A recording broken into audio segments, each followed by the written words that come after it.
Hello दोस्त, मैं अरविंद मीणा।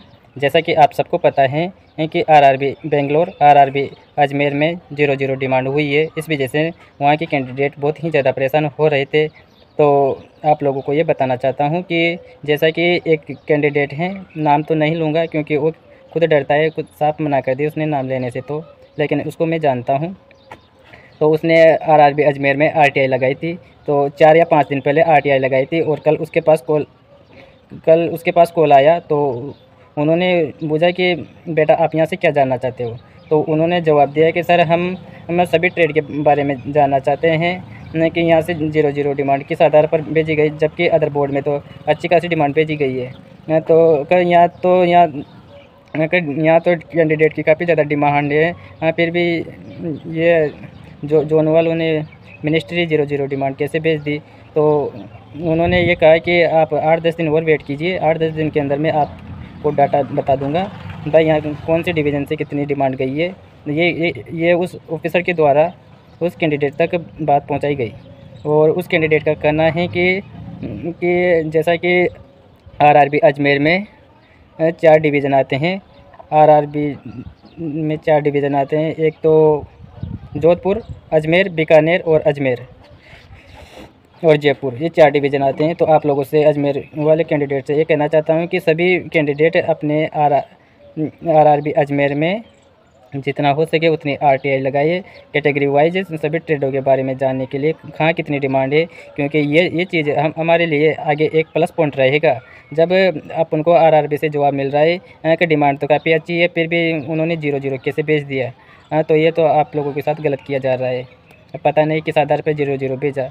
तो आप लोगों से कहना चाहता हूँ कि जितना हो सके उतना चारों डिवीज़न में आरटीआई लगाए, वहाँ से मालूम कीजिए कितनी कितनी डिमांड है, कितनी कितनी नहीं है। सीटें तो काफ़ी ज़्यादा खाली है, फिर भी डिमांड 0-0 भेजी गई, ये सोचने वाली बात है।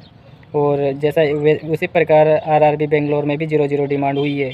तो वहाँ के कैंडिडेट से भी कहना चाहता हूँ कि बेंगलोर बोर्ड में जितने भी डिवीज़न आते हैं ना, तो वो भी अपने अपने डिवीज़न में आरटीआई लगाए, ताकि वहाँ से पता चल सके कि कहाँ कितनी सीटें खाली हो चुकी है और हमारी डिमांड 0-0 कैसे भेजी गई। जबकि अदर आरआरबी अदर बोर्ड में तो डिमांड 0-0 भेजी नहीं गई, वैकेंसी तो एक साथ निकाली गई थी।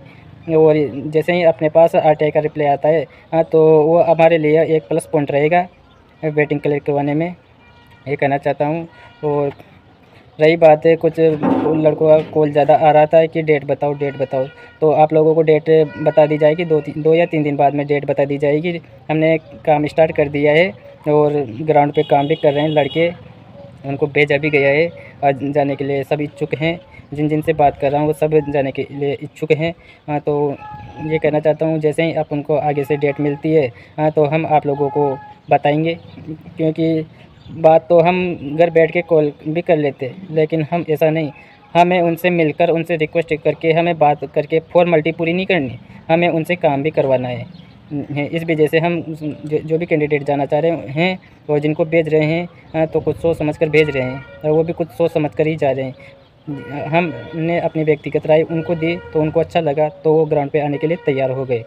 और इसमें हम किसी भी सांसद जी के पास या किसी के पास भी भेजते हैं तो एक बोर्ड के कैंडिडेट को नहीं भेजा जाता, उसमें अदर बोर्ड के कैंडिडेट को उठाया जाता है। जैसा कि अजमेर से, मुंबई से, चंडीगढ़ से, इस प्रकार कैंडिडेट उठाते हैं।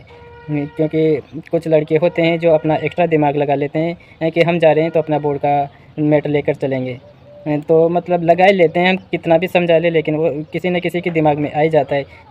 तो इस वजह से हम सभी जहाँ भी जिसको भी भेजते हैं तो कॉमन बात हो, कॉमन मेमोरेंडम हो और सब कुछ कॉमन हो। तो इस आधार पर ये कहना चाहता हूँ कोई टेंशन मत लो, और जितना हो सके आरआरबी बेंगलोर वाले अपने डिवीज़न में आरटीआई लगाएं, आरआरबी अजमेर वाले भी अपने डिवीज़न में आरटीआई लगाएं। यह हमारे लिए एक प्लस पॉइंट रहेगा, जब हम दिल्ली जाएंगे तो उनके सामने बात रखेंगे। तो कोई भी, बस ये कहना चाहता हूँ कोई किसी बात की टेंशन मत लो, आपको बहुत ही जल्दी डेट बता दी जाएगी। लड़के परेशान ज़्यादा ही हो रहे हैं डेट लेकर, तो टेंशन मत लो, डेट बताएंगे आपको, काम भी बताएंगे, डेट ही नहीं बताएंगे, आप लोगों को काम भी बताएंगे कि क्या करना है क्या नहीं करना। और मेमोरेंडम तो उन्हीं कैंडिडेट के पास जाएगा जो ग्राउंड पर रहेंगे, ना कि सबके पास। ये कहना चाहता हूँ, धन्यवाद। और किसी भी प्रकार की कोई समस्या हो तो कमेंट बॉक्स में ज़रूर बताइए। ताकि हम उसका भी सोचे समझे और उसका समाधान करने का प्रयास करें।